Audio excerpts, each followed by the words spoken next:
자, 나오신 그 걸음 예수 그리스도의 이름으로 축복합니다. 예. 날씨가 또 많이 더워졌습니다. 건강 유의하시면서 우리 또 장영재님처럼 물도 많이 섭취하시고 땀 빨빨 흘리시고 난 뒤에 갑자기 픽픽 쓰러지는 그런 계절이 찾아왔습니다. 무엇보다도 우리 육체도 힘들지만 우리 영혼이 갑자기 퍽퍽 쓰러지지 아니하도록 성령의 놀라운 충만함의 역사가, 흘러넘침의 역사가 저와 여러분들 가운데 임하여지기를 축원합니다. 예. 자, 오늘 제가 구원의 완전성에 관한 특강을 좀 하겠다라고 하였는데 어떠셔요? 기대하는 마음으로 나오셨습니까? 예. 감사를 드립니다. 잠깐 지난번에 멈춰서 우리 하나님이 무한 동력이십니다. 성령님이 무한 동력이십니다. 우리 삶의 무한 동력이십니다라고 하였습니다. 아멘이시죠? 우리가 신앙생활을 한다면서 지금 이 순간 그 성령으로 말미암아 하나님 앞에 은혜로 힘받고 나아가는 그 성령의 도우심이 없으면 우리 아무것도 할 수 없어요. 이 땅의 정의, 공의, 사랑, 하나님이 가르쳐 주시는 어떠한 것도 우리 삶에 일어나지 아니하며 그 존재 자체가 아무것도 없는 그런 상태 속에서 살아갈 수 있어요. 그것을 다른 말로 하게 되면은 행복하지 못하다, 불행하다라고밖에 정리가 안 됩니다, 여러분들. 다시 한 번 더 우리 언젠가도 제가 질문을 드린 것 같은데 여러분들 행복하십니까? 여기에 우리 크리스천들은 늘 당당해야 돼요. 아멘! 이래야 되잖아요. 원래는. 맞죠? 그리고 우리 사도의 신앙교회가 원래 그렇게 가르쳤던 거예요. 그리고 우리 사도의 신앙교회는 교리적인 우리의 고백이지만 원래 기독교 안에 있던 고백인 거예요, 여러분들. 행복하십니까? 아멘! 이게 나와야 되는 거예요. 그래야 세상이 우리를 바라보고 저기에 뭔가가 있구나라는 거죠. 근데 그것이 식어버린 시대를 살아가고 있어요. 무엇이 문제인지 또 우리가 다시금 행복의, 참된 행복의 비결 곧 예수 그리스도, 나아가 구원의 참된 의미를 깨닫게 될 때에 그 행복이 저와 여러분들의 놀라운 의미로서의 행복으로 끝나는 것이 실제 이루어지는 행복이 되어지게 될 줄 저는 믿습니다. 결국은 여러분들 행복의 주요한 조건은 나에게 구원이 임하였느냐의 문제인 겁니다. 여러분들 구원이 뭐죠? 구원.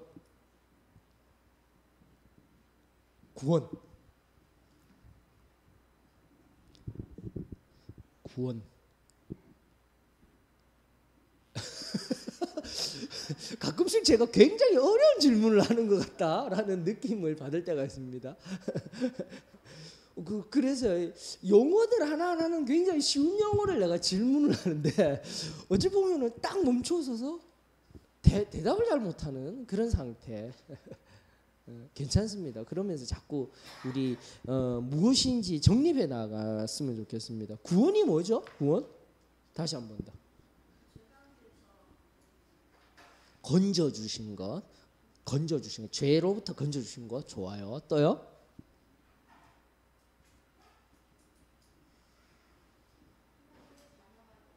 하나님의 자녀가 되는 것. 또요?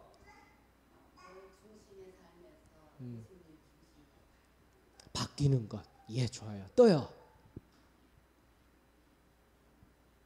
돌아가면서 얘기해 보십시다. 안 되겠어요. 이진영 자매님, 구원이 뭡니까?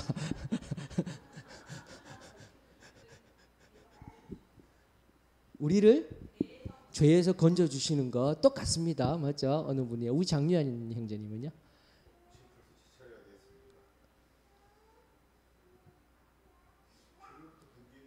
예, 죄로부터 건져내는 것. 또요? 우리 대답 하나씩. 하나님의 자녀로 살아가는 것. 또요?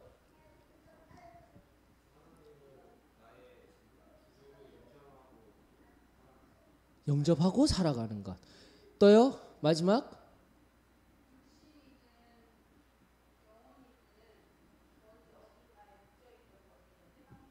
해방되는 것. 예, 좋아요. 딱 두 가지 보니까 제가 이제 분석한 바로는 틀린 게 아니에요. 다 맞으셔요. 구원이라는 개념에 대한 것들을 여러분들이 어느 정도 알고 있는데 들어보면서 여러분들이 두 가지가 저는 딱 떠오르거든요. 무엇이냐면은 시점과 시간. 맞습니까? 지금 질문의 대답 속에 시점과 시간. 시점은 뭐였어요, 여러분들? 시점의 의미 속에 죄에서 건져내는 것, 맞죠? 그게 시점. 커다란 지금 여러 가지 대답 중에 바로 그런 측면이 있었어요. 하나님의 자녀가 된 것, 맞습니까? 그리고 시간의 의미라는 의미는요.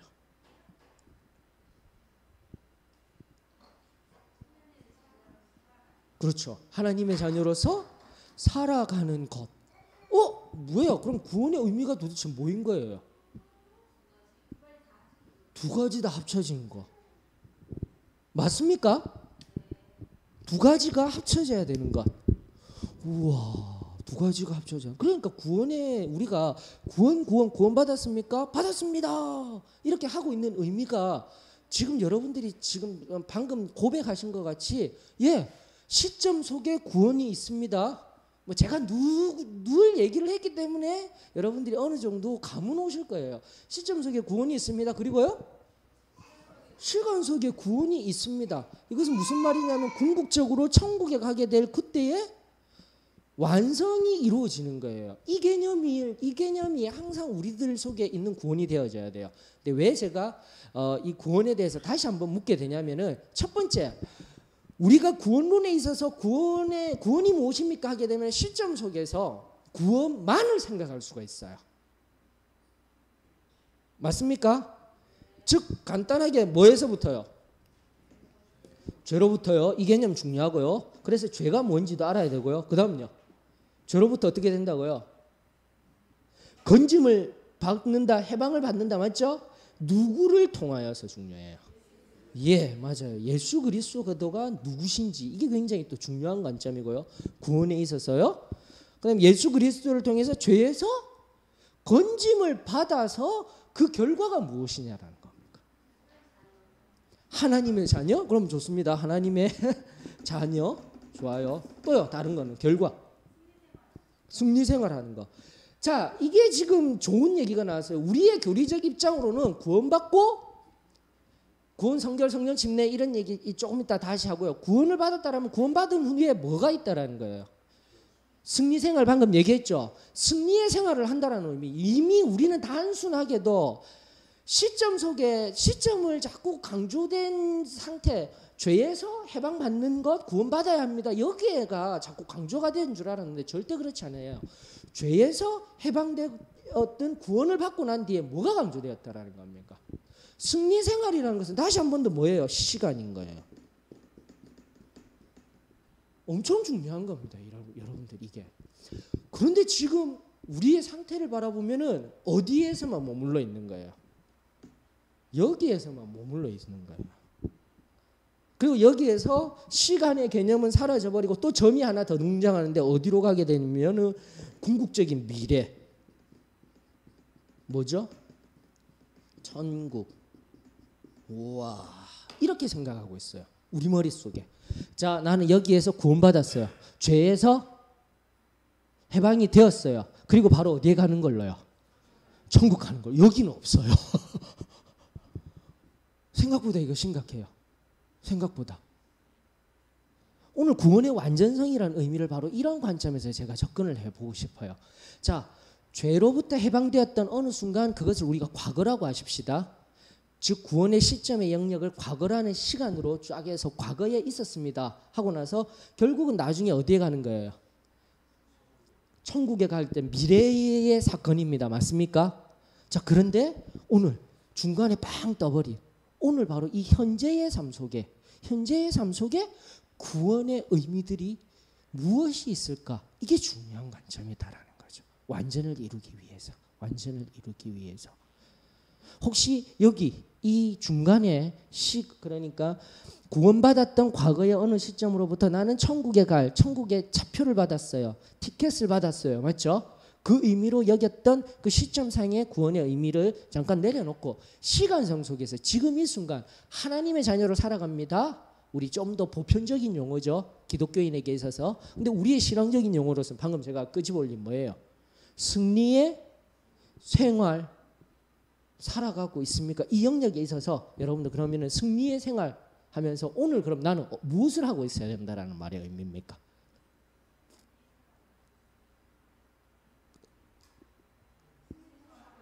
승리 그러니까 좀 더 명확하게요. 승리 생활은 제가 얘기했잖아요. 무슨 초등학교 질문인가? 승리 생활을 살아야 됩니다 했는데 승리 생활하는 거예요. 무슨 구체적으로 한번 얘기를 해보세요. 세상과 구별된 삶. 그럼 세상으로부터 구별된 삶이 승리 생활이다. 또요? 하나님의 말씀대로 사는 삶. 맞아요. 또요? 주님과 동행하는 삶. 또요?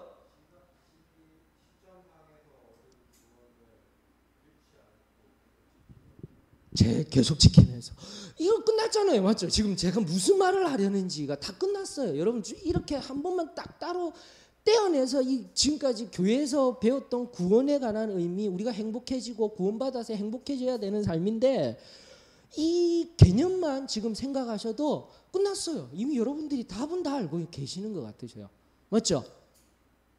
지금 현재 바로 우리가 지금 방금 이야기한 세 가지 정도의 삶 살고 있습니까?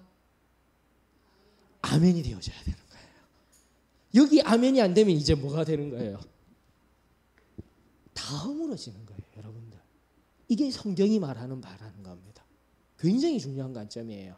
과거에 내가 구원을 받아서 미래에 천국 갈 거야 하든 하겠지만 지금 우리가 다루고자 하는 이 현재적인 삶에 있어서 지금 얘기하였던 구원받은 이후에 어떻게 살고 있느냐, 승리 생활을 하느냐, 거룩히 구별된 삶을 살아가느냐, 하나님 자녀로 살아가느냐, 하나님 말씀대로 살아가느냐, 이게 안 되고 있으면 이게 어떻게 돼요? 심각하게 생각해 보셔야 돼요. 목사님만 얘기하시는 거 아니셔요? 그걸 지금 성경 속에서 바라보자라는 겁니다. 바라보아서 오늘 다시금 우리가 알고 있었던 구원을 통한 여러분들 원래 종교 있죠? 종교라든지 아니에요. 기독교의 진리는 다른 것 없어요. 앞서 말씀드린 죄로부터 예수 그리스도를 통하여서 하나님의 자녀가 되든 그 뒤에 어떤 삶을 살아지게 되든 이것이 궁극적인 목적이에요. 기독교의 목적이자 종교적으로 이야기하게 되면은 분명히 세상에서 속된 삶을 살아가는 속된 그 세상과는 다른 성에 속한 거룩한 자리에 속한 삶을 살아가는 게 종교적인 삶의 원래 본질이에요. 목적이에요, 여러분들. 이게 세상의 모든 종교가 이야기하는 것들이에요. 굉장히 중요한 관점입니다. 자, 그러면서 과거, 현재, 미래를 구원에 관한 것을 단 한 두 절까지 봐야 돼요. 한 두 절로 잘 표현한 것이 바로 로마서 5장 1절로부터 2절입니다. 한번 볼까요?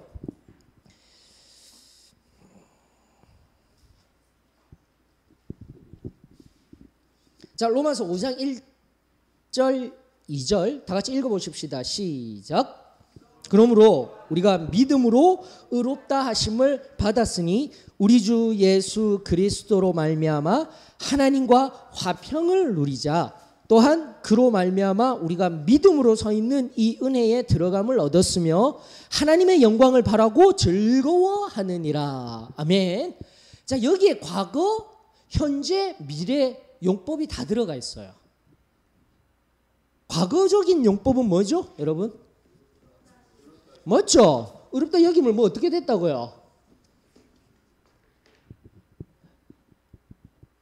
어떻게 의롭다 하심을 받았느니라. 과거예요.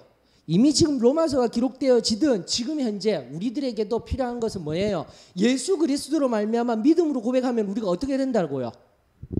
의롭다 하심을 받았습니다. 우리는 구원받았습니다라는 과거적인 측면에서 얘기하십시다. 과거에서의 첫 번째 의롭다 하심이라는 말의 의미는 어떤 용어요?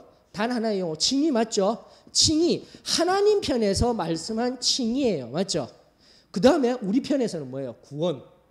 구속 이런 용어들 있죠. 구속받았습니다. 구원받았습니다. 하나님 편에서 칭의, 내가 너를 의롭다 여기노라. 맞습니까? 그리고 구속, 다른 말로 또 뭐 있어요? 거듭남, 구원, 또요? 양자, 하나님의 자녀가 되었다라는 의미, 양자됨, 이런 용어들 성경 곳곳에서 찾아볼 수 있죠. 큰 것만 보자고요. 자, 그런데 또 하나 용어를 더 찾아보셔요. 성경 속에 많이 되는 거, 화평을 누리자인데 무엇이 이루어졌냐면요, 과거석에 구원을 받았을 때 칭의, 구속, 그 다음에 화목이에요. 이게 중요해요. 이 세 가지는 반드시 여러분들이 알고 계셔야 됩니다. 그냥 단순하게 죄로부터, 예전에 우리가 구원 얘기하면은 뭐예요? 자범죄들로부터 어떻게 된 거예요? 용서함을 받았다? 맞죠? 용서함을 받았다. 또 다른 말로 뭐예요? 자유함을 받았다. 여기 구속이라는 용어, 구원이라는 용어, 구원이라는 용어, salvation이라는 용어의 원래 의미, 영어적인 의미는 safe예요. 안전한 상태가 되었다라는 거 맞습니까? 그게 구원의 의미고, 원래 구속, redeem이라는 말의 의미는 출애굽기에 보게 되면 어디로부터요? 애굽으로부터 노예 신분에서 완전히 해방되어 자유함을 얻었다라는 겁니다. 그래서 구원이라는 의미에 굉장히 중요한 의미가 있어요. 그러나 체험적인 의미, 그리고 우리의 상태적인 의미로 중요한 용어가 뭐라고요? 이거예요. 칭의예요. 하나님이 뭐라고요? 이제는 너는 죄인이 아니라 이제는 뭐라고요? 의인이야. 너는 이제부터는 의로운 거야. 누구를 통해요? 앞서도 말씀드린 이제 뒤에 결론에서 예수 그리스도를 믿습니다. 이 세 가지 용어는 분명히 아셔야 됩니다. 자, 이해되셨습니까? 그리고 칭의 말고 우리의 상태적인 의미로 또 뭐요? 우리의 교리적인 의미로 많이 사용되는 게 거듭남이에요. 칭의, 상태적으로. 하나님이 우리를 의롭다 여기시고 말하고 우리는 어떻게 돼서 다시 태어난 상태가 되는 거예요. 맞습니까? 그래서 지금 여기에 계신 우리 모두에게 구원의 은혜를 경험하였으면 거듭남, 나는 완전히 다시 새롭게 태어났기 때문에 과거의 의미인 겁니다. 이해되셨습니까? 예. 그리고 그 의미는 구속이라는 거예요. 맞죠? 자유가 있어요. 구원받았다라는 것은 또 뭐가 있어요? 안전한 상태가 되는 거예요. 그리고 화목되었다라는 것은 무슨 의미가 있습니까? 하나님과 화해를 이루어 놓은 상태. 무엇으로부터요?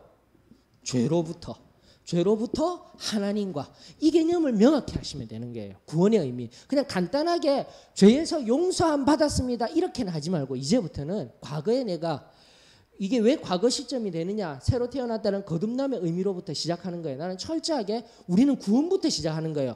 그렇다면 구원받기 이전의 상태들이 있죠. 맞죠?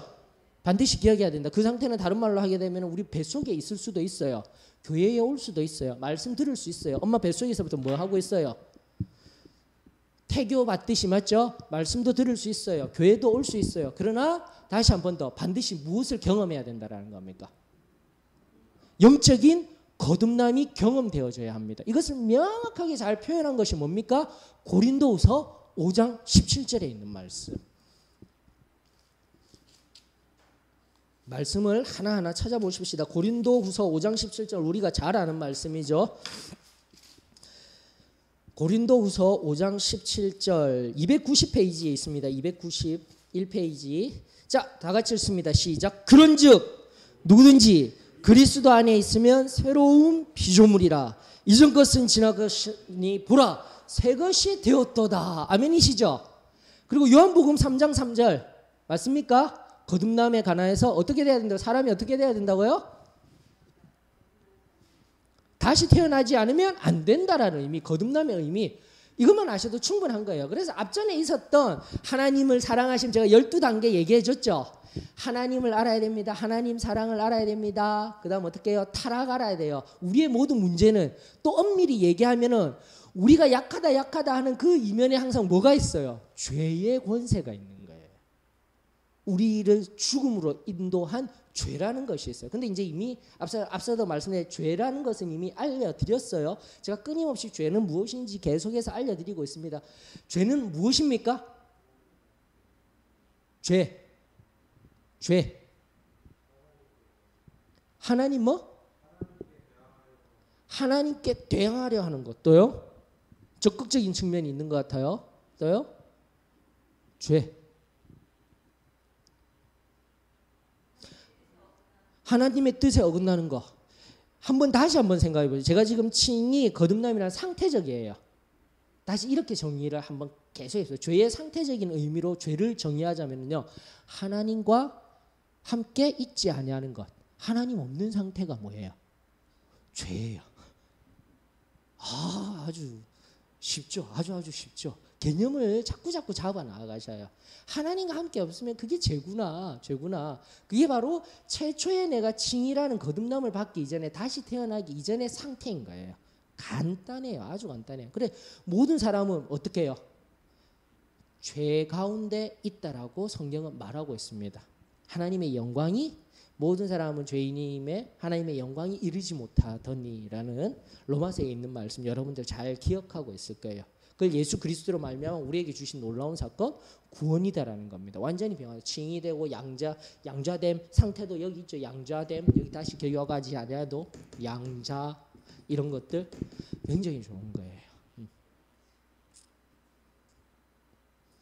이 세 용어는 항상 기억해 주셔요. 상태적인 의미로 칭의, 그리고 구원, 구속. 아시겠죠? 그런데 저는 구원보다도 구속이라는 용어를 좋아해요. 구속이라는 용어 자체가 바로 애굽에서, 예전에 구약시대 애굽에서 죄의 노예대에서 어떻게 완전히 해방하고 자유케 하셨기 때문인 겁니다. 이해되셨습니까?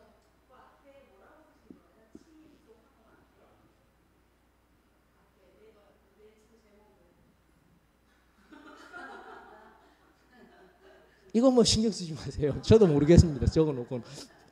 과거인 것 같아요. 제 편에서는. 과거 얘기하고 있었으니까. 맞죠? 뭐 하려다 과거 맞죠? 과거 같아요. 아이고 악필이다. 화목도 죄 나왔습니다. 맞습니까? 이런 종합적인 이해를 가지셨으면 좋겠습니다. 나아가 거듭남, 양자됨, 칭의 이런 부분들이기 때문에 우리는 뭐라고 이야기할, 체험이 반드시 필요하다라는 겁니다. 경험이 되어지는 거예요, 여러분들. 그저 내 의지로 말미암아, 내 믿음의 고백으로 말미암아 믿습니다 하였을 때 구원을 받는다라는 것이 아니라 또 다른 중요한 하나님의 말씀, 상태적인 말씀이 있었지만은 우리 로마서 8장 몇 절요? 16절.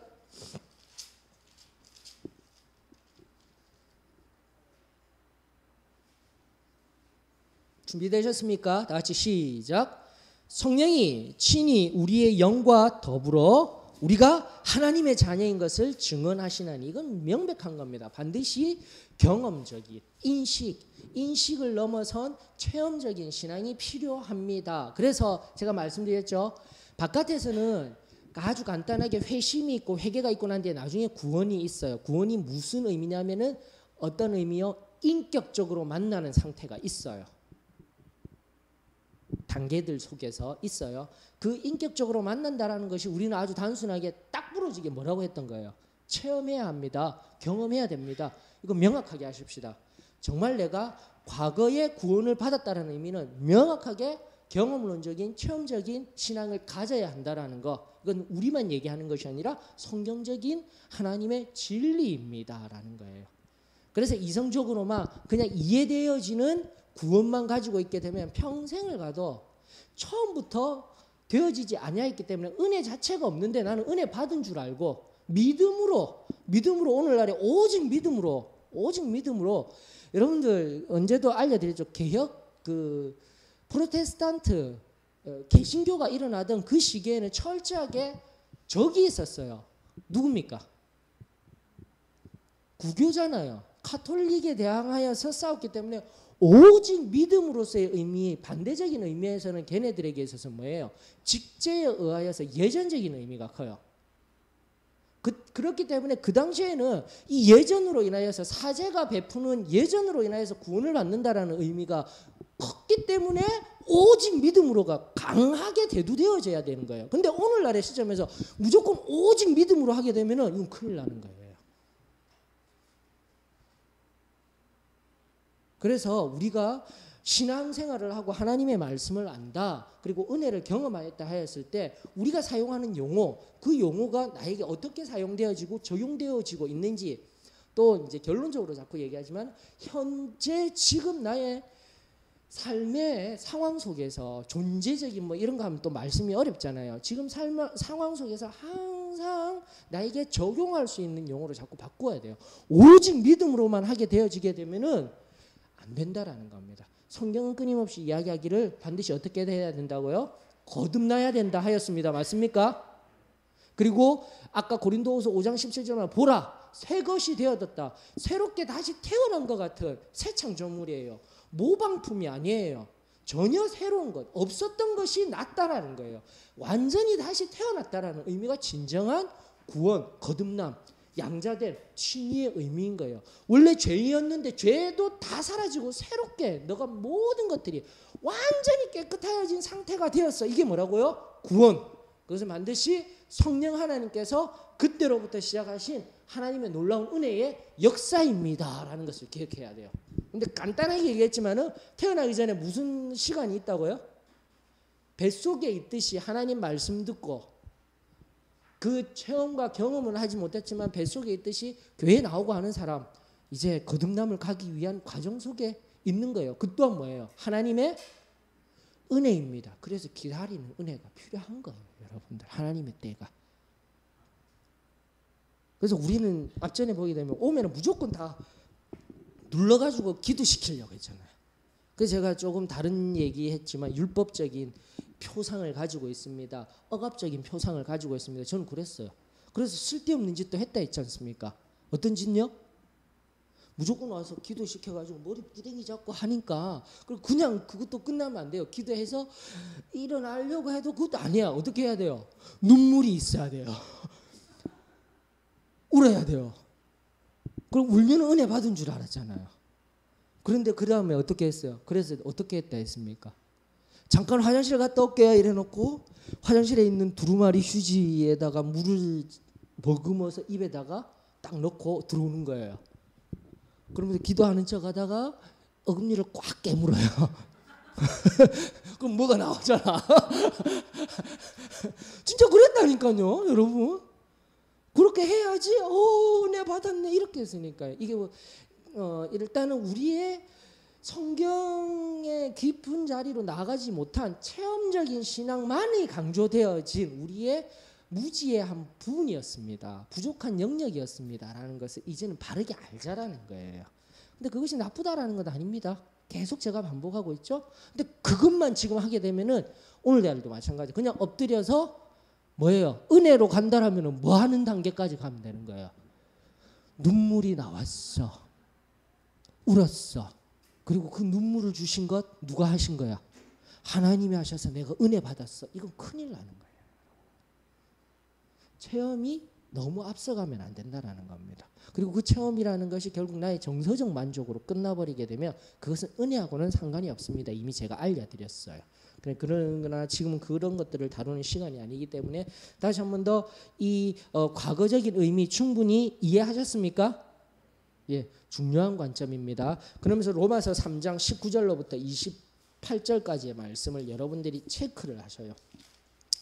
로마서 3장 19절로부터 28절 말씀에 바로 방금 말씀드렸던 구속, 칭의, 화해, 화목 이 용어들이 다 들어가 있습니다.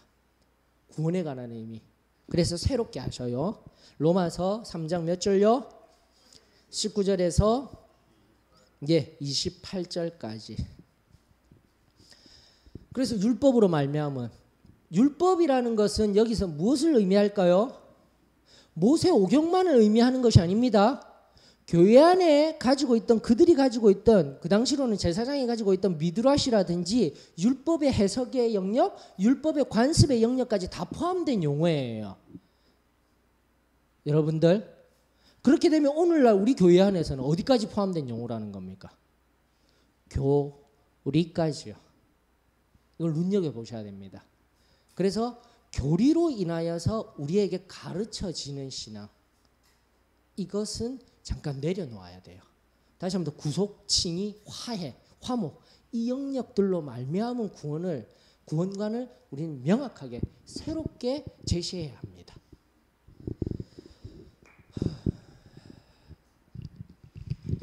자, 그러면서 이때로부터 이것이 이제 과거인 거예요.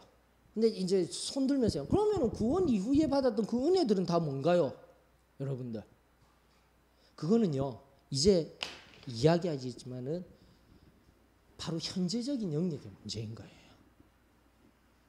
구원의 완전이라는 성 속에서 시간성으로 바라봤을 때 여러분들 이미 이때 거듭남이라는 걸 완전히 새로운 피조물이 되었다라는 의미는 그때부터 무엇이 흘러가고 있는 거예요? 시간이 흘러가고 있는 거예요. 그 안에 뭐가 있었어요? 그 속에 그 다음에 구원 이후에 다음에 구원이라는 시점 속에 우리가 그 자범죄들로부터 용서받는다 구속칭이 있은 다음에 뭐가 있었던 거예요? 성결이 있는 거예요. 또요. 성령 침례가 있는 거예요. 승리 생활이 있는 거예요. 이 개념이 돼야 돼요. 근데 우리는 지금 잘못된 개념이 뭐냐면 구원, 성결, 성령 침례가 옆으로 그냥 같이 있는 거예요. 구원의 완전성이라고 해서 같은 시간성 속에 있는 그 무언가 그리고 나서 승리의 생활 이렇게 생각하는데 구원 이후에 뭐가 일어나고 있는 거예요. 현재성이라는 시간 승리의 생활이든 좋아요. 구원 이후부터 우리의 그리스도인의 삶은 시작된 거예요. 맞습니까? 이게 새로워져야 돼요. 그리고 구원 이후에 무엇으로 나아가야 하겠습니까? 구원론적인 의미로서는 성결을 있어야 되겠죠. 우리의 현재성 속에 있어야 되는 거예요. 성령 침례 있어야 되겠죠. 성령 충만이라는 게 있어야 되겠죠. 얼마나 많은 것들이 담겨져야 되는지 이제 등장하는 거예요. 우리는 구원 딱 받고 구원 받았으면 천국 갈 수 있어요. 여기에 너무 크다라는 거예요. 복음이라는 영역에 대해서. 예수 그리스도로 말미암아 죄로부터 자유함을 얻었습니다 해놓고 그 다음에 어디로 가 있어요? 나는 천국 갑니다 해놓고 여기에 대한 인식들이 너무 약해져 있는 거예요. 그러나 구원받고 난 뒤에 다시 한 번 더 이제부터 구원받고 난 뒤에 이제 현재성이라는 영역에서 시작입니다라는 겁니다. 그 첫 번째가 구원받고 나고 난 뒤에 우리의 상태는 어떻게 되냐면 그리스도 안에라고 성경이 끊임없이 얘기하고 있어요. 그리스도 안에 또는 성령 안에 이런 얘기들이 계속 나와요. 복음서 이후에 바울 서신서에서 이걸 빨리 여러분들이 캐치하셔요. 그게 바로 현재성이에요. 그리스도 안에라는 용어가 200번 이상이 나와요. 이 용어가. 이게 바로 현재성을 나타내는 정확한 용어이자 고린도후서 5장 17절에도 나왔었어요. 뭐라고 되어 있어요? 우리가 방금 읽었던 고린도후서 5장 17절.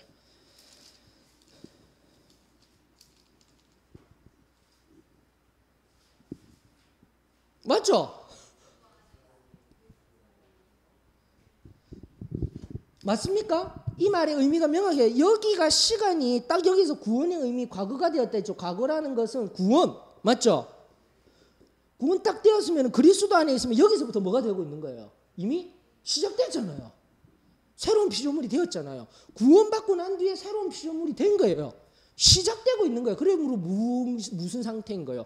그리스도 안에 있는 거예요. 지금 예수 그리스도 안에 내가 내 안에 그리스도가 있어. 지금까지 가장 단순하게 이야기할 때는 십자가에 의한 그 십자가의 피보혈로 말미암은 끊임없는 우리의 용어적인 사용법이었어요. 하지만 원래 기독교 안에서 사용되어지는 구원 이후의 삶의 영역에 있어서는 내 안에 그리스도가 산다라는 개념보다 어떻게 해요? 내가 그리스도 안에 사는 영역이에요. 지금도 AFC 일꾼학교를 통해서 한 하나님의 나라 안에 하나님 예수 그리스도가 왕이 되셔서 내가 어떻게 되는 거예요? 거기에 속하여진 자인 거예요. 이게 일반적인 개념이 되어져야 합니다. 성경에서는 끊임없이 뭐라고요? 그리스도 안에, 그리스도 안에, 그리스도 안에예요. 다만 십자가에서 흘리신 예수 그리스도의 피 보혈의 공로, 십자가의 그 은혜성 속에서 어떻게 해요? 바뀌어져 있는 거예요. 내 안에 뭐가요? 그 십자가의 은혜로 말미암아 나는 죽고 뭐가요? 내 안에서 예수 그리스도가 살아나셨습니다. 전혀 달라요. 여러분들이 개념을 다시 하셔요. 이해되셨죠? 그럼 막 은혜가 돼야 되는데 이상하네. 이게 무슨 소리지? 이러고 계신 것 같아져가지고 정말이에요. 여러분들 내 안에 주님이 살아계셨다라는 것도 엄청난 거지만 지금 내 상태는요, 구원 이후의 상태는 내가 그리스도 안에 있는 거라니까요. 엄청난 은혜인 거예요, 이거는. 다른 말로 하게 되면은 결과론적으로 말하면 우리가 그토록 얘기했던 승리의 삶, 기쁨, 사랑, 행복이 어떻게 해요? 당연한 삶인 거예요. 이게 지금 잃어버린 바 된 거예요. 왜 기독교인인데 왜 기독교인이 능력 없이 살아갑니까? 이런 말을 하는 게 이상한 시대가 되어져야 된다니까요. 성경은 끊임없이 얘기하길 정말 확실한 구원의 자리에 과거성 속에서 구원의 은혜를 경험하고 내가 확실한 그리스도인이 되었다면 나는 그때로부터 어떻게 되는 거예요? 예수 그리스도 안에 있으며 하나님 나라의 통치가 임하고 있으면 내 삶이 행복해야 되는 거예요. 처음부터 시작된 것대로. 내 안에 기쁨이 있어야 되는 거예요. 사랑이 있어야 되는 거예요. 성령의 열매가 있어야 되는 거예요. 다만 구원 이후에 필요한 것들이 뭐라는 거예요? 이러한 것들이 이루어지기 위해서 그리스도 안에 있다라는 그 커다란 것을 이루기 위한 과정을 뚜렷하게 알려줬던 것이 바로 성결이 있습니다. 그 다음에 성결이 있습니다. 그 다음에 성령 침례가 있습니다. 그리고 성령 침례 후에 성령의 충만함으로 말미암아 구원 이후에 이 삶을 살아갈 수가 있습니다. 이게 진리라는 거예요.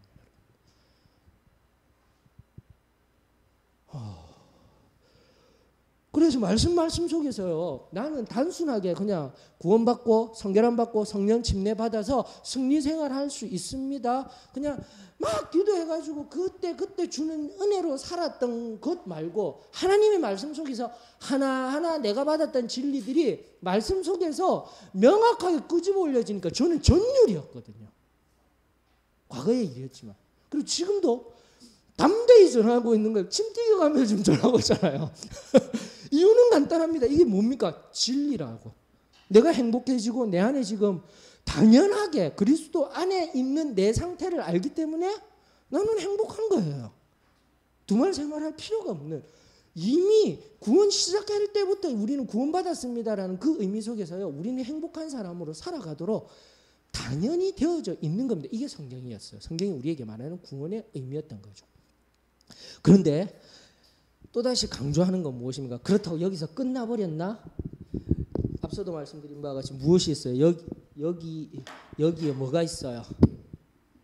마지막에 구원 이후에 마지막에 뭐가 있어요? 인생의 끝이든지 죽음도 있겠죠. 심판이라고도 할 수 있겠죠. 개인적으로는 죽음, 심판 맞죠?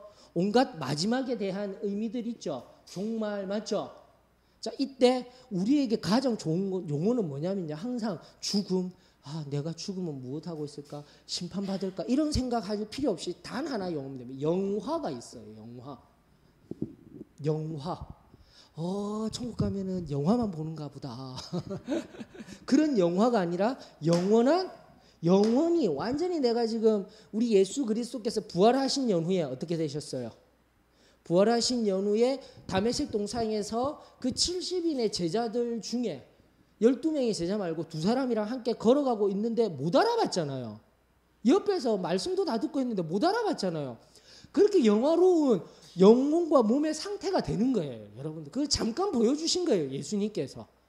십자가에서 내가 다 죽고 이 구원의 은혜를 경험한 후에 궁극적인 이 마지막을 가게 되면 우리에게 뭐가 있는 거예요?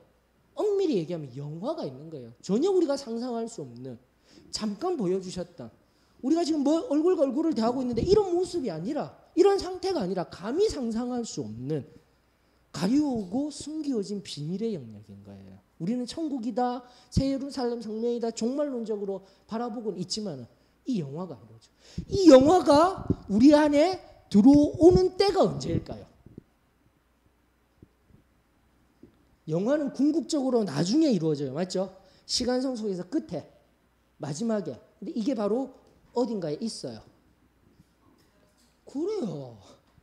완전성화라는 이름으로 바로 100% 완전하게 우리가 얻을 수 있는 완전성화의 영역이 지금 어디에 있는 거예요? 우리 삶의 영역에 있었습니다. 여러분들. 이것이 우리가 말하는 거예요. 그래서 점진적인 성화라는 이름에 여기에서 출발하는 영역이 아니라 근데 이런 점진적인 성화라는 말의 의미는 내가 거듭나면서 다시 태어났죠. 태어났기 때문에 상태적으로 내 영혼의 상태가 어린아이와 같은 상태가 되었기 때문에 이제는 어떻게 돼야 되는 거예요? 영적으로도 자라나가는 원리가 있기 때문에 죽음으로 다다라 이르기까지. 근데 엄밀히 말하면 우리의 생물학적인 영역의 의미는 아니에요. 점진적인 성화의 영역에서는 항상 비례적인 의미예요. 시간 속에서 어떻게 간다고요? 교리적으로 점진적인 성화는 마지막 인생을 살아가면은요 이런 게 아니에요. 근데 그럼에도 불구하고 요 정도예요. 요 정도 하면서 시간이 지나면 항상 어떻게 되는 거예요? 영화의 100%에 이르기까지 간다라는 게 점진적인 성화라는 교리 속에 숨겨진 치명적인 약점이에요. 점진적인 성화는. 근데 우리는 어떻게 얘기했다고요? 완전 성화 100% 어느 순간 어때요? 우리의 삶 속에 이루어진다라는 거예요. 이 바로 삶의 영역에서요. 제가 말씀드린 바와 같이 구원의 이후 이 땅의 삶의 현재성 속에서 완전 성화를 이루어서 어떻게 한다고? 이 완전 성화를 경험했으면은 그 은혜가 너무 귀하기 때문에 어떻게 해요? 떨어졌다가도 다시 그 은혜를 사모하고 영화로움, 완전 성화의 영역을 사모하고 여기서 항상 여기서 머무는 거예요. 이게 그리스도인의 삶이 되어져야 하는 거예요. 이게 우리 사도의 신앙교회뿐만이 아니라 존 웨슬리에 의하여서 발견되어진 완전 성화의 영역인 겁니다. 저는 이것을 믿는다라는 거죠. 우리가 구원의 완전성의 영역이 있어서 점진적으로 여기서부터 성화의 과정은 있습니다. 왜? 다시 태어났기 때문에 내 영적인 상태가. 그래서 여기에서 많이 질문하는 거예요. 완전 그러면 완전 성화를 경험하게 됐다면 영적으로도 그러면 100% 어떻게 되는 거예요? 다 자란 성인이 된 것입니까? 이런 질문이 나와야 되잖아요. 장성한 분량. 그러니까 그게 이 완전 성화의 영역은 그 영역이 아니에요. 그래서 존 웨슬리가 얘기하는 완전 성화는 뭐냐면은 첫 번째 우리가 상태적으로 이 영화, 지금 방금 얘기했던 영화의 영역 속에서 내 안에 자범죄들의 문제 그리고 내 속에 뭐가 있었다고 했죠? 쓴뿌리가 있었다고 했죠. 원죄가 등장하거든요. 이 원죄론. 그래서 공부를 오래 하신 분들은요. 원죄가 어디서부터 나왔다고 알고 있냐면 어거스틴으로부터 나왔어요. 어거스틴의 뿌리를 이룬 신학적인 뿌리를 이룬 게 칼빈주의잖아요. 맞죠? 저기 우리 어거스틴 때에 우리 알미니안의 뿌리를 준 게 펠라기우스입니다. 어거스틴 때에 펠라기우스가 의지 또다시 자유의지 이건 자꾸 신학적으로 부딪히는 문제이기 때문에 계속 부딪혔던 문제예요. 신학적인 얘기를 하지 아니하더라도 어거스틴이 원죄를 끄집어 올린 사람이에요. 우리가 끄집어냈던 게 아니라 원죄 얘기를 하면서 그 원죄와 자범죄들이 완전히 원죄 얘기를 하는 게 어거스틴이 했는데 그전에는 기독교 내에서 원죄 얘기 그런 게 없다. 그래서 원죄를 어디서 찾느냐. 원죄라는 용어 자체는 없어요. 여기에. 쓴뿌리라든지 죄가 단수로 처리되었다든지 이렇게 성경 속에서 찾아 나아가는 거예요. 여러분들. 그러면서 우리가 정말 이 원죄에 관하여서 완전 성화라는 이 관점에 관하여서 그럼 그 원죄적인 것을 완전히 없이 하는 용서를 받는다라는 것이 아니죠. 어떻게 해요? 깨끗함을 입는다라고 하였습니다. 원죄의 그 쓴뿌리 자체도 깨끗하게 입는 게 바로 시편 51편을 기준으로 하였던 거예요. 다윗의 시편. 우슬초로 나를 정결케 하시옵소서. 정결이란 용어, 구약에서 끊이 나왔던 거룩과 정결, 이 용어들이 합하여져서 완전 성화. 왜냐하면은 예수님께서 얘기했죠. 예수님이 하나님의 말씀을 내가 거룩하니 너희도 거룩하라는 그 하나님의 말씀 그대로 베드로 사도도 이야기했죠. 성경이 말하였으되 내가 거룩하니 너희도 거룩하여라. 이게 원래 완전 성화를 하라는 거예요. 이 삶 속에서 이루라는 거였어요. 성경적인 의미로.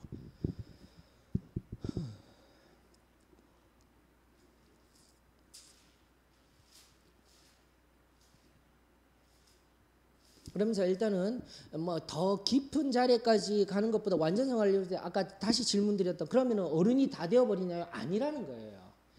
상태적으로 내가 어린아이와 같은 상태적에서 완전히 내 속에 있는 그 모든 죄의 영역까지 원죄의 쓴뿌리까지 다 깨끗하여진 상태를 성결이고 그렇게 비고빈 자리에 무엇이 임한다라는 겁니까? 여기에 완전 성화뿐만이 아니라 뭐죠? 성령 침례. 성령 침례가 임해야지 끊임없이 얘기하는 그리스도 안에라는 말과 동일한 용어가 성경 속에 그 다음 서신서에 끊임없이 등장하는 용어가 뭐냐? 성령 안에예요. 다시금요. 성령이 내 안에가 아닙니다. 생각을 달리하자고요. 지금까지는 복음이라는 영역에서 내 안에 성령님이 충만하게 계시다. 자꾸 이렇게 우리가 복음을 생각하였는데 원래 성경적인 용어는 그리스도 안에 성령 안에 내가 있는 거예요. 그걸 명확하게 끄집어낸 것이 우리 개념적으로는 구원, 완전 성화, 그다음 뭐예요? 성령의 침례, 그리고 그 후에 뭐예요? 성령의 충만한 삶. 삶의 영역에서 바로 이 차원 높은 삶의 기독교인의 진정한 삶의 자리로 나아가는 거예요. 칼빈주의라고 명명되어진 그 5대 튤립에 의한 삶의 지금 한국 교회에서 적용이 잘못되어졌을 뿐이지 원래 칼빈이 말한 삶도 바로 이 삶이에요. 다른 말로 하면 청교도적인 삶이라고 하죠. 청교도가 무슨 얘기합니까? 자기 신앙 고백, 즉 교리적인 고백과 삶이 어떻게 돼야 되는 거예요? 일치하는 거예요. 이게 성경에 근거한 삶들인 거예요. 우리는 다른 말로 뭐예요? 완전 성화를 떠나서 승리하는 삶, 거룩한 삶, 정결한 삶, 성결한 삶 다 동일한 용어였다라는 겁니다. 자, 그래서요 점진적인 성화와 완전 성화라는 측면에서 이렇게 갑니다라고 했는데 결국은 성화의 영역은요, 진정한 성화의 영역은 완전 성화의 영역은 이 영역이라고 하였습니다. 맞죠? 그래서 빨리 구원받아서 어떻게 해야 돼요? 완전 성화를 이루어야지 성령의 안에 내가 들어갈 수 있는 거예요. 성령 안에 들어가서 성령의 열매를 반드시 맺어야 돼요. 구원받으면 성령의 열매가 딱 일어나는 것 같아요. 근데 원래 상태적으로는 뭐가 있어요? 이 뿌리가 뽑혀지지 않았다라고 이야기하고 있지 않습니까? 그럼 성령의 열매가 절대 맺히지 아니합니다. 갈라디아서 5장 22절로부터 23절에 나오는 사랑, 희락, 오래 참음, 양선, 충성, 이 성령의 9가지 열매 있죠. 그 열매가 맺어질 수가 없죠. 왜? 뿌리가 다른데 아직 죄가 해결되지 못하는데 바로 그때 이 은혜를 사모하는 거예요. 여러분들. 그래서 제가 말씀드렸잖아요. 갈라디아서 안에 정욕과 욕심을 능동형으로 그러지 말고 성경 찾아봐요. 갈라디아서 5장 22절로부터 24절까지 성경을 보면 되잖아요.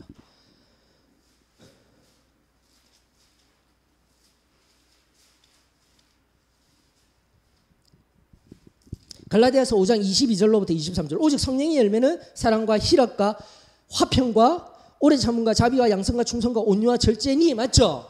이거는 단수로 되어 있습니다. 성령의 열매들이 아니라 성령의 열매로 되어 있어요. 단수라는 의미는 뭐죠? 이 9가지라고 해서 우리는 복수라고 생각해서 어떤 거는 있고 내가 이런 것들이 부를게요. 나는 사랑이 충만한데 오래 참지를 못해요. 이게 아니라니까요. 이 9가지 열매가 어떻게 해요? 반드시 열려져 있어야 돼요. 그걸 나타내는 법이 24절이잖아요. 24절 다 같이요. 그리스도 예수의 사람들은 육체와 함께 그 정욕과 탐심을 십자가에 못 박았느니라. 제가 십자가에 못 박았느니라는 용어로 강해 설교할 때 모두가 뭐라고 했어요? 수동형이라고 했잖아요. 예수 그리스도가 십자가에 못 박혀서 내가 죽고 나도 죽고 예수 그리스도로 말미암아 예수님이 다시 산다라고 해서 수동태예요. 철두철미하게 십자가에 못 박힘을 당하신 거예요. 당하셨다라고 되어 있는데 유일하게 하나 능동형으로 되어져 있는 게 바로 여기라니까요. 내가 무엇을 해야 된다는 거예요. 내 속에 끊임없이 일어나는 완전성화 이후에 뭐예요? 이후에 내 속에 일어나는 정욕과 뭐예요? 여기서 말하는 욕심, 탐심, 욕심, 이걸 어떻게 해야 되는 거예요? 그때마다 못 박아야 되는 거예요. 못 박아야 되는 거예요. 원리로는 간단해요. 그러니까 완전 성화 이후라면 성결을 통해서 원죄가 완전히 뿌리째 뽑혀져야지 무엇이 맺히는 거예요? 성령의 나무, 그러니까 성령의 열매를 맺을 나무의 뿌리가 그때 열매를 맺어줘야 온전한 이 열매를 맺을 수 있는 거예요. 그래서 제가 구원의 상태적인 의미로 완전함이라는 거예요. 구원받았다고 해서 그때로부터 우리는 단순하게 우리 교리서도 그렇게 얘기를 했어요. 구원받았을 때 뭐가 일어난다고요? 바로 이 성령의 열매가 맺힙니다 하니까 안 돼요. 아니에요. 그 아니다라는 용어는 구원의 의미를 폭넓은 차원에서 이야기를 할 때 사용한 용어니까. 그러니까 다시 한 번 더 구원받고 완전 성화까지 가서 상태적인 의미 받아서 이제 뭐까지 받아야 되는 거야? 이 열매가 끊임없이 맺히려면은 쉽게 생각하세요. 왜 이런 용어들을 사용하였냐면은 완전 성화 이후에 그 죄의 쓴뿌리까지 완전히 뽑히고 난 뒤에 새로운 씨앗이 맺어지고 나무가 되어지고 이 열매가 자라날 때 꼭 필요한 것들이 뭐예요? 물 주듯이, 햇빛이 치듯이 하나님의 은혜와 성령의 충만함과 성령 침례를 통한 성령의 충만한 성령의 기름 부으심이 있어야 가능한 거예요. 이 상태가 되려면은. 그래서 구원 그리고 완전 성화를 통한 완전히 내 심령의 죄 문제가 완전히 끝나버린 거예요.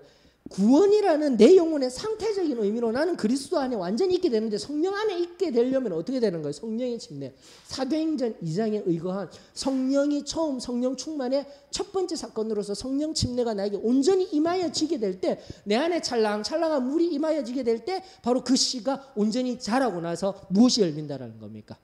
성령의 열매들이 자꾸 열리게 되는 거예요. 근데 이걸 해결하려면 어떻게 해요? 완전성화와 관련해서 끊임없이 우리의 정욕과 탐심을 십자가에 못 박아서 내가 계속 죽어야 된다라는 의미가 여기에서 나오고요. 그 뒤에 그 열매들이 자꾸 열매를 맺고 사랑, 희락 열매를 맺기 위해서는 뭐가요? 끊임없이 공급되어지잖아요. 물이 공급되어지잖아요. 개혁주의에서도 전번인 우리 거기 침례교회 지구촌교회 저기 어딥니까 거기 그 이름 뭐죠?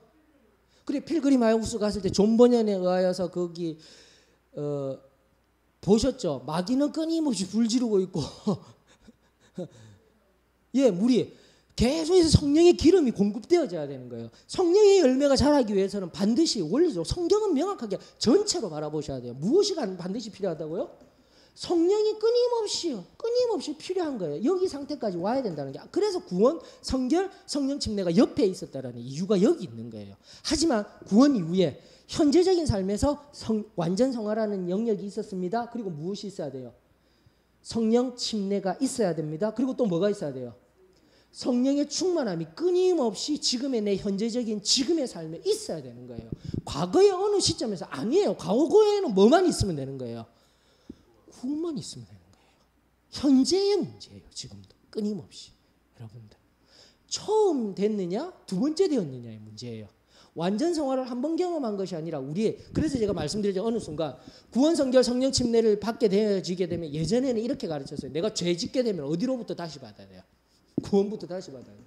지금도 그러시고 계셔요. 근데 이거는 죄송하지만은 이런 얘기를 해서 이단이라는 얘기를 듣게 되는 거예요. 여러분들 구원을 어떻게 받으셔요? 누가 바꾸셨어요? 앞에 말씀드렸잖아요. 구원 나를 대신해서 누가 돌아가신 사건입니까? 이건 절대 바꿀 수 없는 세상의 모든 것을 주는 것보다 더 귀한 가치가 뭐였어요? 예수 그리스도의 피보혈로 받은 구원이에요. 근데 이게 그냥 한번 무슨 죄 지었다고 금방 이게 사라져버리고 다시 그럼 또 처음부터 구원받고 이게 바로 이단적인 요소예요. 그래서 제가 어떻게 가르쳐드렸어요? 구원, 성결, 성령 침례 받으면 이제는 체계적으로 구원받고 맞죠? 과거의 시점에서 지금 완전 성화받고 성령 침례 받았다라면 삶 속에서 이렇게 받아야 되지만 그 은혜를 경험한 사람들은 무엇에 초점을 맞추라고 했습니까? 왜 성결을 받으면 돼요? 성결이에요. 성결의 문제예요. 지금 끊임없이 내 속에 씨앗이 바뀌는 문제인 거예요. 씨앗이 사단이 주는 씨앗이 던진다니까요. 그러면서 제가 완전 성화에서 원죄의 나의 최종적인 잘못된 하나님과 끊임없이 대항하는 그 특성을 찾으라고 했잖아요. 저 같은 경우는 뭐라고 했습니까? 아버지 내가 놓기가 힘들었다고 했잖아요. 아버지의 하는 행동들 하나하나 무책임한 행동들.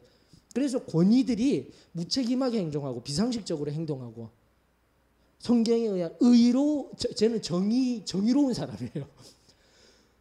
불의가 보이면은 여기서 막 올라와요. 이게 바로 제 성결의 가장 약점인 거예요.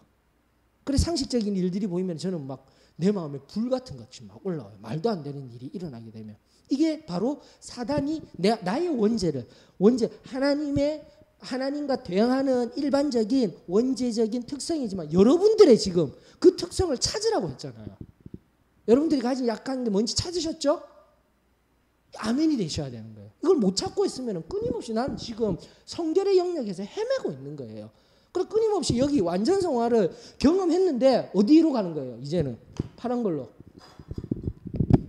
내려가는 거예요. 은혜, 이미 하나님의 은혜 겨우겨우 살아가고 있는 상태가 될 수 있는 거예요. 여러분들 이걸 찾지 못하고 내버려 두게 되면 내 삶에. 그래서 늘 말씀드렸던 게 뭐냐면 성결, 구원, 성결, 성령 침례를 다 받았어요. 성령 침례를 받았다는 끊임없이 성령 충만의 삶을 살아야 되는데 무슨 영역에서 자꾸 찾으라고요? 구원을 다시 회복하는 영역이 아니라 이제는 뭐라고 말해야 된다고요? 성결을 다시 한번 더 내가 깨끗하게 되는 영역이에요. 그래서 레위기에서 끊임없이 제가 말했잖아요. 레위기서 이후에 제사를 드린다 할 때 무슨 죄? 속건제를 드려요? 속죄제를 계속 드리잖아요. 속죄제가 바로 여기 성결의 문제인데요. 거룩에 관한 문제인데요. 그래서 성경을 바로 알아야 되는 거예요. 구원의 의미로 다시 하면 안 되는 거예요, 여러분들. 그래서 우리는 구원의 확신, 과거에서 하나님께서 예수 그리스도의 피보혈로 주었기 때문에 우리는 조금 더 구원의 확신을 명확히 하여야 할 필요가 있는 거예요, 우리 신앙 안에서는. 그럼에도 불구하고 어디까지 갈 수 있어요? 구원이 완전히 떨어지는 상태가 언제라고 했어요? 죄를 내버려 뒀던 거예요. 계속 떨어지다가 어떻게 되는 거예요? 무엇 맞았을 때요?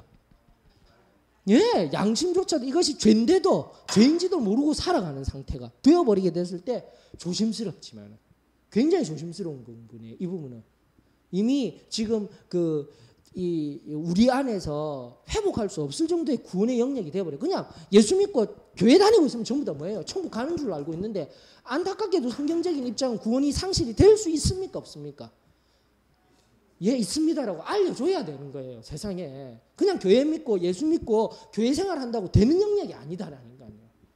굉장히 중요한 영역입니다. 엄밀히 말해서 구원받는 것도 중요하지만 구원 이후의 삶에서 내가 계속 하나님의 뜻, 지금처럼 완전성화, 이것은 우리가 구원받는 상태적으로 얘기했지만 하나님 뜻대로 살지 못하고 성령의 충만함을 덧입지 못하고 조금 더 구체적으로는 이 성령의 열매들, 사랑도 없고, 희락이 뭐예요? 기쁨인 거예요, 여러분들. 내 안에 기쁨이 없고 지금 이것들 오래 참음도 없고 양성, 충성, 절제. 제가 죄의 대부분의 문제는 지금은 절제의 문제라고 하였지 않습니까? 절제도 안 되고 내 마음대로 살려고 하는 이것들이 자꾸 열리게 될 때는 나는 지금 어느 상태로 있는지, 내 영적인 상태가.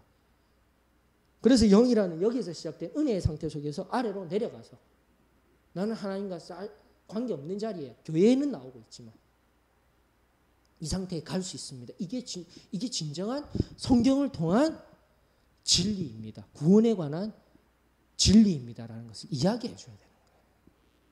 그래서 너무 단순하게 우리는 승리생활로서만 단순하게 얘기했는데 이제부터 그 얘기를 하고 싶은 거예요. 그래서 성령이 필요합니다. 성령 침례가 필요합니다라는 것도 얘기해 줬죠.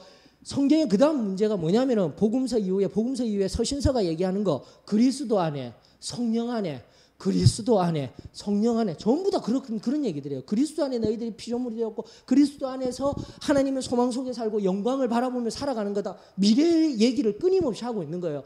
그리스도 안에, 성령 안에 내가 없으면은요, 그냥 구원받았기 때문에 그리스도 안에 있고 그 성령 안에 있습니다, 아니다라는 겁니다. 여러분들 엄밀히 얘기하면 서신서의 구조, 한결같은 구조가 뭔지 아십니까? 복음서 다음에 있는 서신서의 한결같은 구조 딱 네 구조예요. 첫 번째 인사. 안녕, 나는 누구야 이러죠. 누구야 어떻게 해요? 다 사도됨. 사도됨이라는 의미는 예수 그리스도를 증거하고 있는 증인된 삶을 살아가는 나야. 너희들에게도 이런 은혜들이 있기를 원합니다. 그 다음에 한결같은 게 예수 그리스도의 얘기하는 거예요. 예수님으로 인하여서, 너희들로 인하여서 지금의 환란이든 뭐가 있든 예수 그리스도께서 십자가에 달려 돌아가시면 그 얘기하고 난 뒤에 그 다음이 뭔지 아십니까? 세 번째, 네 가지가 있다 했어요. 첫 번째 인사, 그 다음에 예수 그리스도 얘기, 그리고 구원에 관한 얘기 다 하고 나서 세 번째가 뭐냐면 삶 속에 어떻게 사는가, 그 얘기하고 있어요. 서신서에 끊임없이 나왔던 패턴이에요, 여러분들. 볼까요? 골로새서 한번 보셔요. 가장 간단하게 넉 장밖에 없으니까. 골로새서 아주 쉬워요. 인사, 그 다음에 신학적인 얘기, 예수님에 관한 얘기 1, 2장에 나오고 있는 거예요. 골로새서 1, 2장.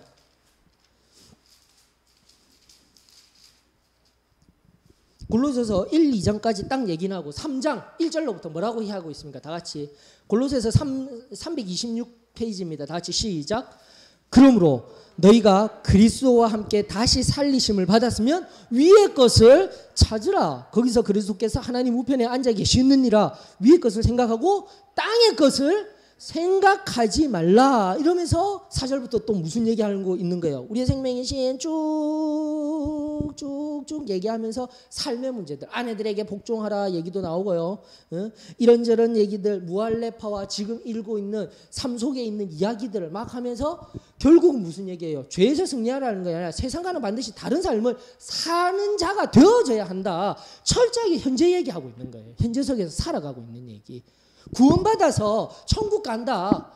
그래서 구원받아서 천국 가니까 데살로니가에 있는 얘기 같이 끝까지 견뎌. 그것만 얘기하는 것이 아니라 삶에서 어떻게 살아라, 어떻게 살아라, 어떻게 살아라 이런 얘기들이 전부 있는 거예요. 그러면서 무엇이 주가 돼야 된다고요? 세 가지가 등장합니다. 서신서를 종합해 보면은요, 이런 성령의 침례가 성령을 통한 원동력이 되어서요, 삶에 어떻게 살아내야 되면은 그 성령의 원동력인 삶이 이루어지는 장소가 바로 교회인 거예요, 여러분들. 교회가 되어지는 거예요. 즉 공동체가 되어지는 거예요. 그리스도 안에 성령 안에 우리가라는 공동체가 되어져서 교회 안에 성령의 역사가 일어나고 그 교회가 무엇을 해야 된다고요? 가장 단순한 얘기, 예배 드리는 거예요. 기뻐하고 찬양하고 하나님께 영광 돌려라. 그래서 제가 끊임없이 예배부터 먼저 하나님 앞에 시간을 예배부터 먼저 드려야 된다고. 관계가 되어지게 되면. 근데 오늘날의 세대들을 보면은 예배 드리라니까 주일 성수하는 거 계속 강조한다고. 오늘날 좀 괜찮다 생각하는 젊은이들에게 괜찮다면 주일 성수 강조 안 하는 교회, 그런 교회 찾아다녀요. 근데 그건 아니에요. 성경적이지 않아요. 특별히 그러면서 예배를 중요하게 여기면서 무엇을 가장 중요시 여겼냐면은 서신서 내에 성례전입니다, 여러분들. 그래서 앞서도 얘기했지만 구교가 그냥 타락한 것이 아니라 그 나름대로 성경적인 입장에서 가던 거예요. 성례전이 무엇입니까? 예배 속에서 성만찬하고, 우리 성례전하는 거 뭐예요? 세례하고. 그리고 다른 교회 가면은 매주마다 세례하고요, 성만찬하고 있는 거예요. 두 가지 교회예요. 늘 매주마다 할 때도 있어요. 예배 때마다. 근데 보셔요. 우리는 예배도 지금 얼마나 소홀히 여기고 있고, 또 예배 중에서도 가장 중요하다는 성례식 할 때도 우리 마음에 아무런 뜨거움이 없잖아요.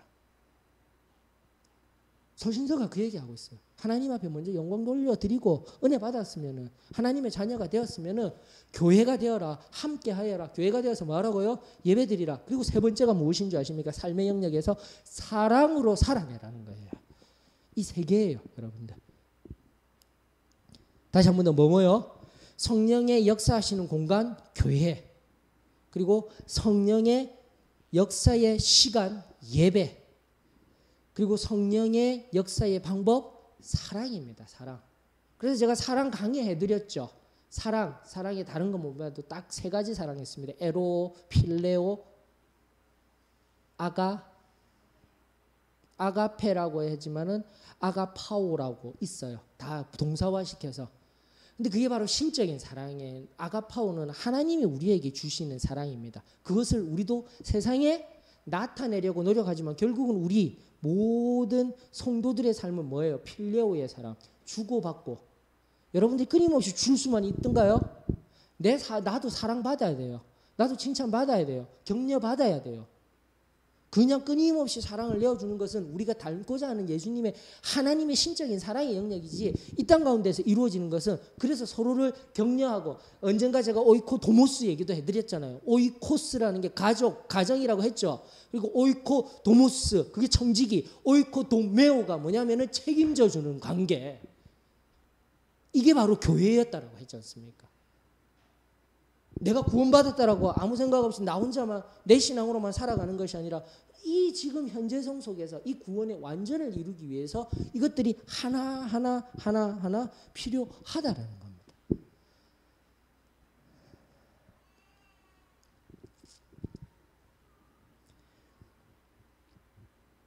늘 같은 말이고 같이 지금 원리들은 늘 동일하게 얘기하고 있지만 어떠셔요? 오늘도 이렇게 하나님 말씀 속에서 구원의 완전성이라는 의미를 한 번 더 듣고 어떠셔요, 여러분들? 지금 내가 무엇을 하고 나아가야 되는지. 그러면서 여러분들 히브리서 13장 아시죠? 히브리서 또 다시 가십시다. 히브리서 13장 12절에 뭐라고 성경은 말하고 있습니까?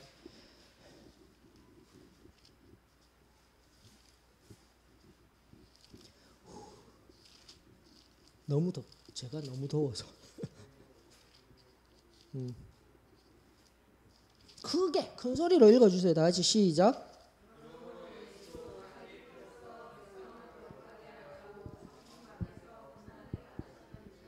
죄송합니다. 제가 거꾸로 읽었어요. 히브리서 12장 13절.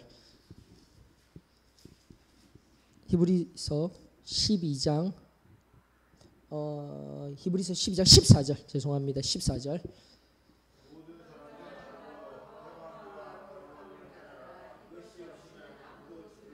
완전성화에 관한 우리의 교리적인 거였습니다. 성령은 이미 사도행전을 통하여서 성령 충만이라는 영어 서신서에 이야기하였습니다. 여기서 화평함이라는 거, 화평 어디서 나왔습니까? 화목. 구원에 관련한 용어예요. 여기서도 항상 보면은 모든 사람과 더불어 화평과 and then 또 뭐예요? 거룩함 이중적으로 표현되어져 있어요, 여러분들. 이것 없이는요 결코 하나님을 볼 수 없습니다 하고 난 뒤에요.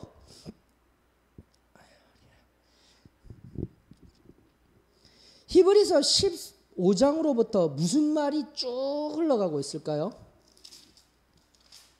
13장 19절까지요.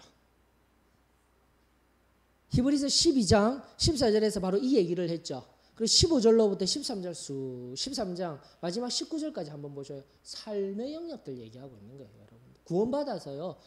성령 받아서요. 바로 이러한 상태가 되었다면 이 삶 속에서 완전 성화, 다시금 지금까지 얘기했던 상고했던 현재적인 삶 속에서 완전 성화인 성결받고 성령 침례 받아서 성령의 충만함 받아서 교회를 통하여서 그리고 예배를 드리고 하나님 앞에 온전히 예배 드리는 자가 되어서 또다시 사랑을 가지고 무엇을 하라고요? 삶에서 이렇게 살아내라고.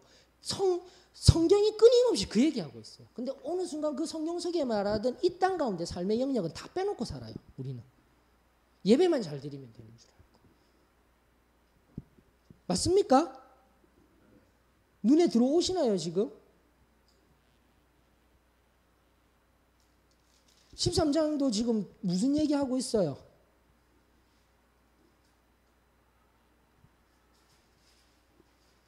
눈으로 한번 쭉쭉 보셔요.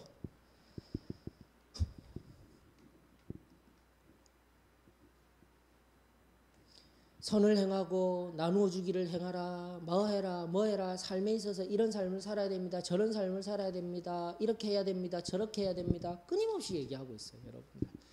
골로새서 다시 한 번 더 3장 이후에서 4장도 꼭 보셔요. 끊임없이 삶의 영역입니다. 로마서도 마찬가지죠. 8장으로부터 11장까지 하나님 얘기하다 13장부터 어떻게 해요? 삶의 영역입니다. 16장에도 보게 되면. 동일한 패턴이에요. 끊임없이 동일한 패턴이에요. 각 교회에 어떻게 되어져 있든 간에 앞서도 말씀드린 서신서에 의한 인사 예수 그리스도가 어떠한 분이셨는지 그리고 그로 말미암은 구원의 놀라운 은혜 복음의 은혜를 경험하였다라면 세상 속에서 지금 현재성 속에서 어떻게 살아야 하는지 이것을 끊임없이 이야기하였던 것이 성경이자 또 하나님의 자녀로서 교회로서 우리가 우리에게 하나님이 들려주신 귀한 진리이다라는 것을 우리가 잊지 아니하였으면 좋겠습니다. 다시 한 번 더 이 모든 것을 이루시는 분은 바로 하나님이 말씀을 통해서 우리에게 들려주셨지만 결국은 예수 그리스도가 우리에게 구세주가 되어주셨기 때문에 가능합니다. 거기서부터 시작해야 되는 거예요.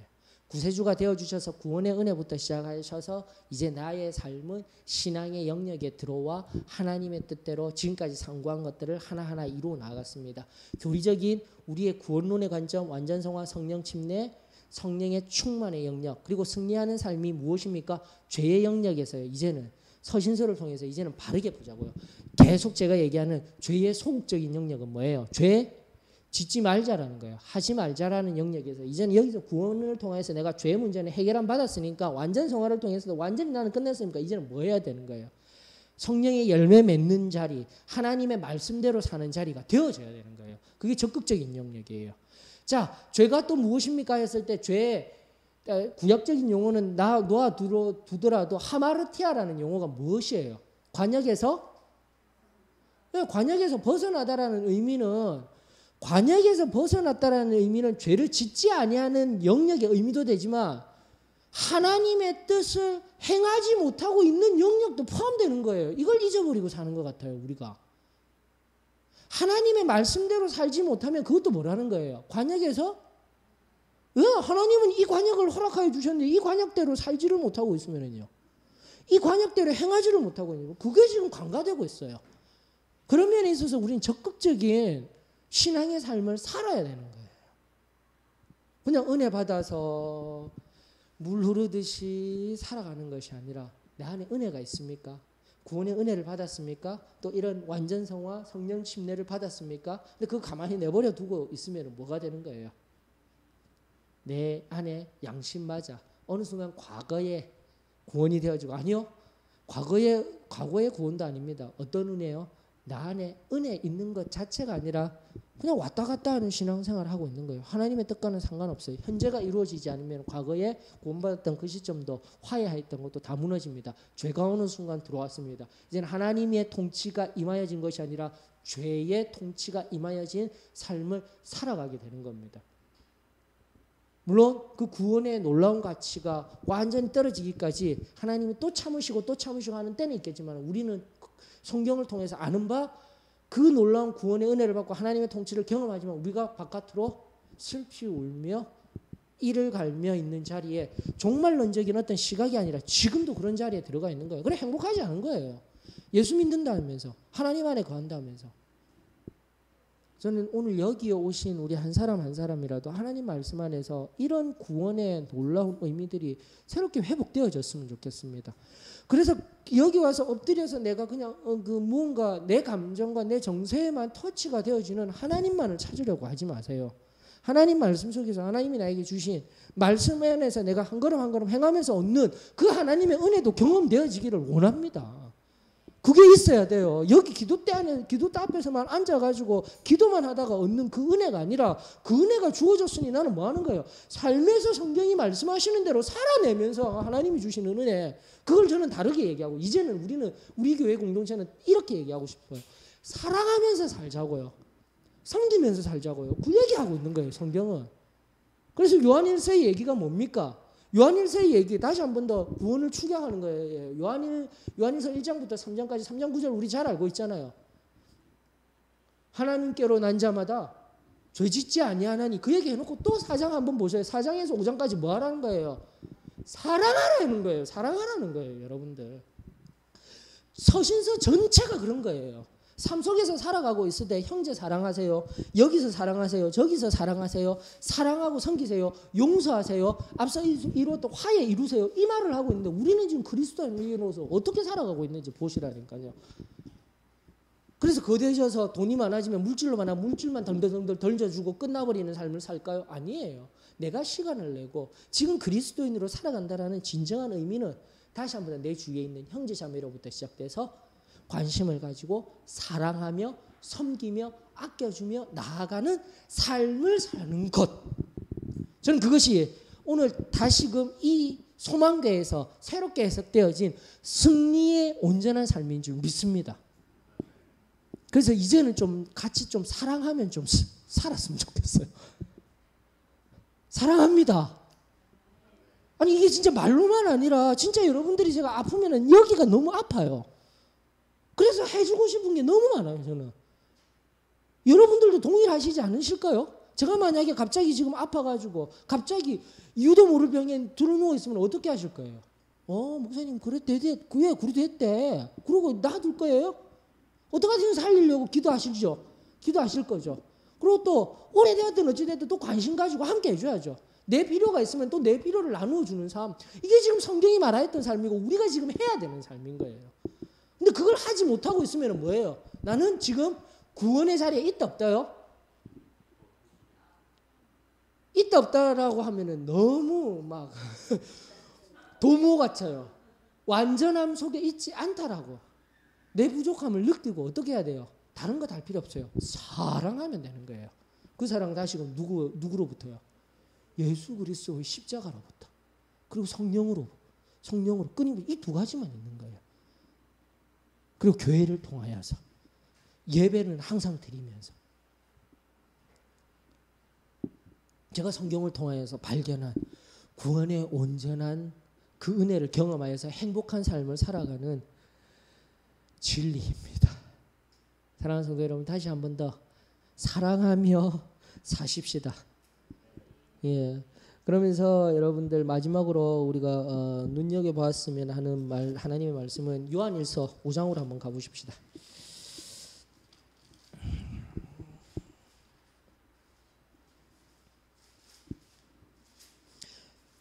요한일서 5장 18절 19절입니다. 요한일서 5장 18절 19절 다 같이 시작. 하나님께로부터 난 자는 다 범죄하지 아니하는 줄을 우리가 아노라. 하나님께로부터 나신 자가 그를 지키시매 악한 자가 그를 만지지도 못하느니라. 또 아는 것은 우리는 하나님께 속하고 온 세상은 악한 자 안에 처한 것이며 20절로 또 아는 것은 하나님의 아들이 이르러 우리에게 지각을 주사 우리로 참된 자를 알게 하신 것과 또한 우리가 참된 자 곧 그의 아들 예수 그리스도 안에 있는 것이니 그는 참 하나님이시오 영생이니라. 아멘. 다시 한 번 더 참 하나님을 안다라는 것, 지금까지 이 요한일서들 그리고 지금까지 살펴본 것들 내가 사랑하며 살아가면 되는 거예요. 그렇게 되면은 그것이 참 하나님을 아는 것이고 사랑하며 살아갈 때 그것이 뭐라고요? 영생이니라라고 우리에게 명확하게 알려주시고 계십니다. 이걸 깨달아야 돼요. 이걸 깨달아야 돼요. 다시 한번 과거로부터 그리고 지금 현재를 살아내어서 어디요? 미래에 진정한 궁극적인 하나님 나라에 있는 그곳에 들어가는 이 구원의 완전한 삶, 그것이 저와 여러분들의 행복한 삶의 원리가 되어졌으면 저는 참으로 좋겠습니다. 어떠셔요, 여러분들? 제가 어떻게 하든지 좀 쉽게 얘기를 하려고 많이 노력하는데 제 머릿속에 있는 것들을 어떻게 이 말씀과 함께 찾아보려면은 하나하나 준비해서 말씀 곳곳마다 들어갔으면 좋겠는데 시간이 허락하지 않는 거예요.